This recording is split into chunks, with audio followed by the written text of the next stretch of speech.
This is the virtual happy hour experience from the Drunken Grape. I am your host, Rob, and today we're talking about one of my favorite subjects, the NFL. I love football, and it is a sport of gladiators. We have with me a real treat of a guest.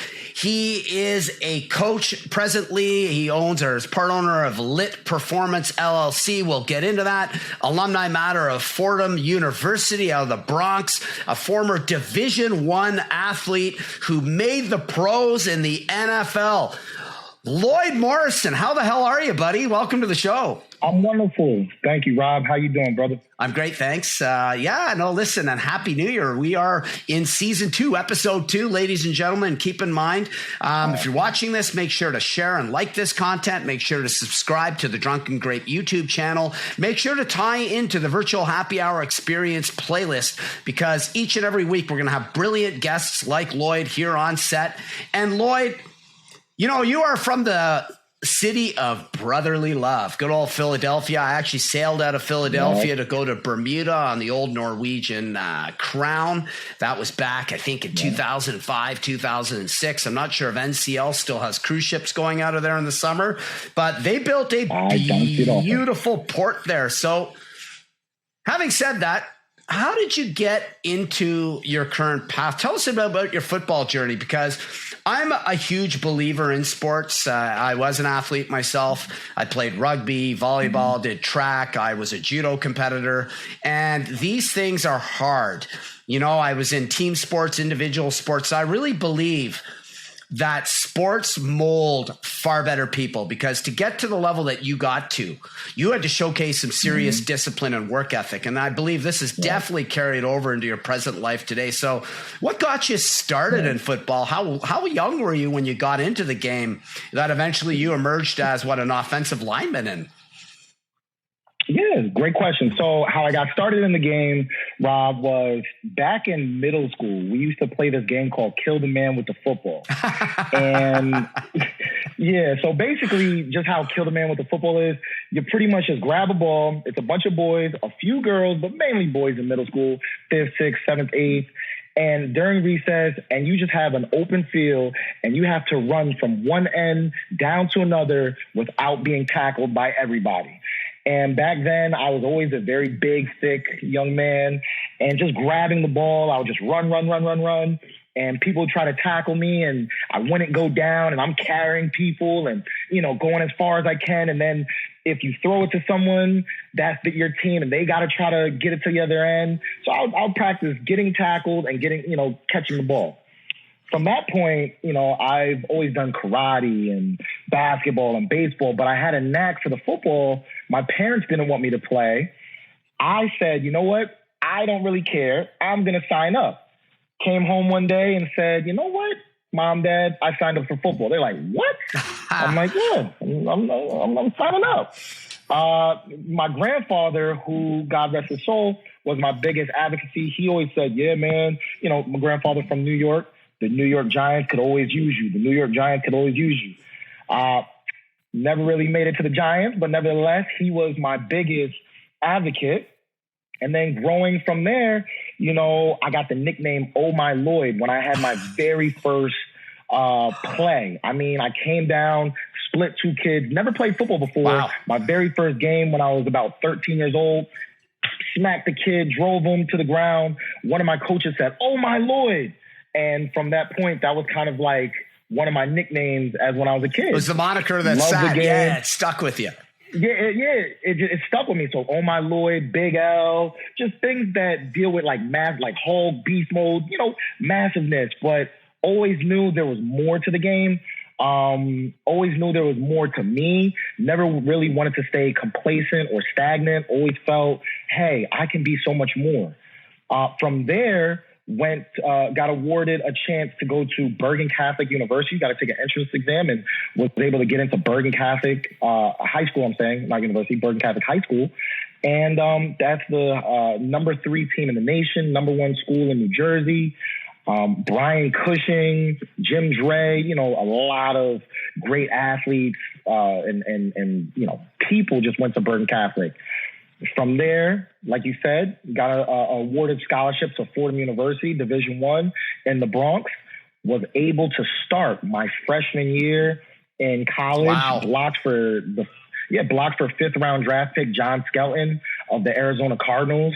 I was his left tackle. And the next year I went to right tackle, and after that I went to guard. And that's kind of like the thing that really started my whole NFL journey. Like we were saying before, got into some trouble in school. From there, wound up getting back into my mental, saying, hey, I got to be better, do better, get out of this hole. And when I got back from my suspension from school, next thing you know, I became more focused, kind of back when I was a little kid, brought back to old school Lloyd, and became first team All-American, first team All-Conference, ranked, and NFL came a-calling. Wow. And what we were saying in the green room right before this show, for the viewers listening to this, pro sports is no easy adventure, whether you make the practice squad. I did competitive judo with a guy up here. His name's Harry Van Hofwagen. He played in the East-West Shrine Bowl. He was on the practice squad of the Bills. And anybody that gets to that level, correct me if I'm wrong, but it's about 4% of all college football players even get any kind of call or the nod to the NFL. I mean, Rob, it is so hard. First and foremost, Fordham is a great academic school, but it's a small school. It's a FCS school. It's not a FBS school, such as Alabama or USC or LSU. Schools like Fordham would be like Delaware or North Dakota State. Still no slouch, but it's a smaller school. So now I have to compete with the 150 plus Division I schools that play in the bowl division. And then I have to compete with the 170 plus FCS schools. And then you also have to compete with Division II, Division III. And by the way, you have to compete with free agents.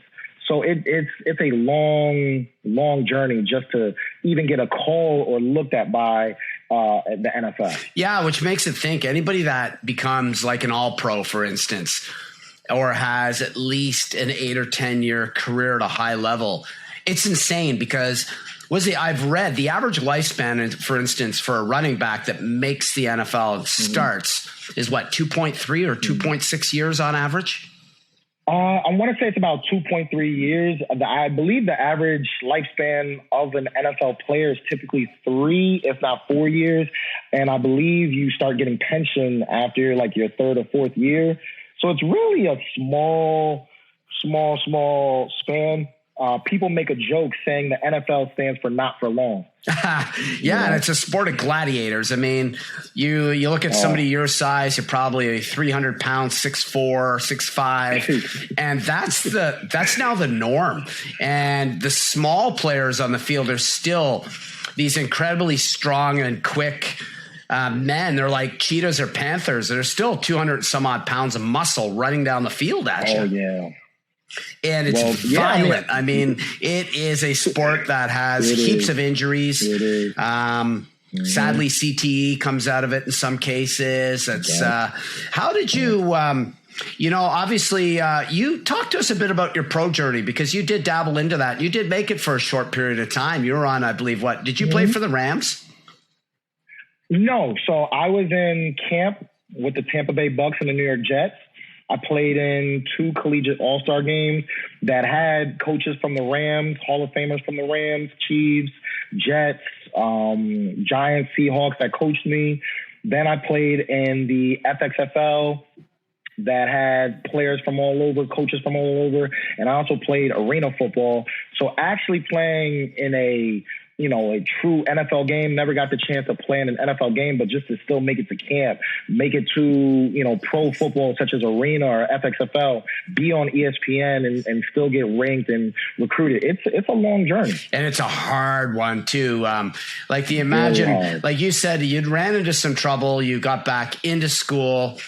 And then you really strove. I mean, you were mentioning in the green room, you took 8 courses in university. And as we were discussing, 5's a full-time schedule. And on top of that, 8. And on top of that, and I believe you were in business school. On top of that, Yep. you had all the demands of working basically full time as an athlete. Yep. And that's not easy. I mean, I had to do it. I have a mantra that I developed actually while I was suspended from school. The mantra is someone has to do it, might as well be me. So since I had that mantra, it just became a mindset of mine where if someone has to do it, might as well be me. If I got to take 8 classes, might as well be me. If I have to, stay up all night to get a project done, might as well be me. I could sit back, complain, cry about it, or I can actually do something about it. And that's kind of what I started to do after my suspension. And cheers to that and the happy hour, ladies and gentlemen. Lloyd, that is why you continue to strive. We're going to get into Lit Performance LLC in a minute. What are you drinking, my friend? This is a happy hour show. What do you have in hand? I thought little Stella Rose peach, little white light white wine. As I was telling you in the green room, as big as I am a lightweight, but it's all good. I get a little tipsy off the simplest wine. That's all right, and it's, I always preach as a wine and beer professional and a spirits professional that moderation is the key. You should never be drinking every day because you get in the habit of drinking every day. If you like to drink, hold it to 1 or 2 drinks at a time. In most cases, I know it's hard to do at a party setting once in a while. I get that. But you need at least two, maybe 3 days a week where you don't drink at all. And I think it's a good habit to get into, psychologically speaking, wellness, because, you want to be here for a long, healthy time, not a short time. And that is really fundamental for alcohol. So what I have here, this is not really a hidden secret. This is a stout. It's Guinness. This is the world's most famous stout. To talk a bit about this, Lloyd, stouts and porters are the very first industrial styles to grace the world, thanks to the British Empire. Mm-hmm. And they have a very deep-rooted history. They boomed from the beginning of the industrial age moving forward.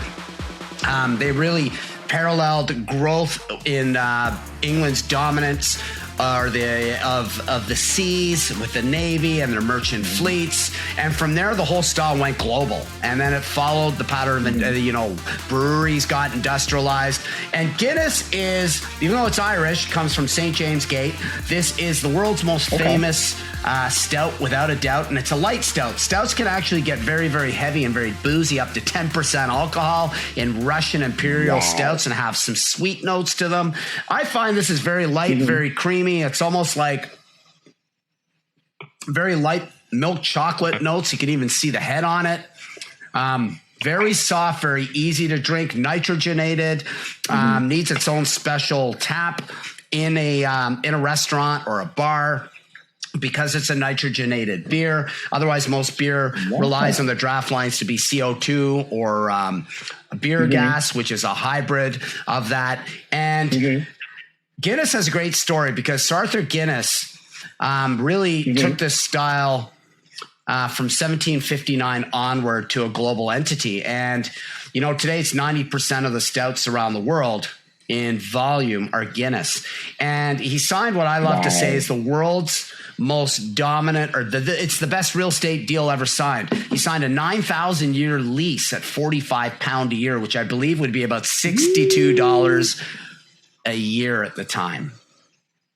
It's incredible. They probably lobbied government and had friends inside, and who knows, but absolutely brilliant. So off to that now. How did you talk to us about your journey with Lit Performance LLC? Because I know you're the co-founder of it. And what I'm going to do is I'm going to do a screen share as we talk about that. Just give me a minute here. I love Riverside FM, our software tool for this podcast, because, you're able to share some pretty cool details. And this is going to come up. And there we are. So there we are, Lloyd. This is you. I can see my previously viewed Rob Statham. I wonder who that guy is. But anyway, you've got co-founder of Lit Performance LLC. Talk a bit about that and its journey. You're into leadership development. You're into kids learning. You're into coaching. You're into mentoring. What does that all involve, my friend? So kind of like what I was saying before, the whole mantra of someone has to do it, might as well be me. Also, a mindset of winners lose more than losers lose. And what does that mean? It means this. A person that just gives up, what happened to me in school, things that have happened in my life, you can very easily give in, and you can very easily say, woe is me, I'm done, I quit. Or you can have the mindset, a winning mindset, not necessarily a game, just an attitude that, something happens, I'm still going to step up and make something positive of myself. I'm still going to become something so much more, something so much greater. And I fully believe that with these kids, these youth, they need to feel this, especially in today's generation with TikTok and Instagram and Snapchat and all these social media. These kids, believe it or not, their confidence is so low. I mean, there's kids all over the place hiding behind, cameras, hiding behind false advertisement, and not even only kids, adults as well. A lot of people. So I'm a big advocate for mental health. I deal with some mental health, but nonetheless, I'm a big advocate for mental health. A lot of people dealing with mental health issues. And to create a fundamental business, LIT Performance stands for Lloyd's Intensive Training Performance. I saw that. Yeah. But LIT Performance, but to have a flame within. And my whole mantra with that, someone's got to do it, might as well be me. But also, if I can just ignite a little flame inside someone, whether it be a child or their parent or a business or a corporate venture or whoever, it doesn't. I don't have to go extreme. Just embrace a little motivation. That person then takes that, encourage them to go do it to the next person, to the next person, and to the next person, and it becomes a domino effect. That's how LIT Performance came to be. What a great piece of business. And, the impact is huge. You mentioned social media. It's funny because it makes me think of Jay Shetty talking about the world being more alone than ever before. We're more connected than ever before. And we're seeing this in kids. You're seeing this in the teens. You're seeing this you could see this into much of the millennial population too, that's grown up with social media. It's weird because you think it's backwards, right? You have all this interaction. You can interact globally. I mean, here we are. We physically have never met. You're in Philadelphia. Here I am in Ottawa, Canada. We're doing this podcast and we're interacting. But it's not the same as in person. It's not the same as athletics. It's not the same as really engaging. And by the sounds of it, your business really hits some major cornerstones on those points. And you're right. I mean, depression's never been higher. Anxiety's never been worse. People have never been felt more alone, more isolated. Suicide rates are up. And in the midst of the pandemic, this has really added insult to injury on the whole thing too. So it's for you to be involved in this and to take your excellence. And I love how if it's going to be, it's up to me mentality, because you have carried this clearly over into everything you do from the moment that, you were almost out of school, you're almost out of football, you were struggling, you got in with the wrong crowd, you resurrected things, and then you realized, you know what, I can take on this daunting challenge of 8 courses in a year and trying to make it into the pros at the same time, which you did.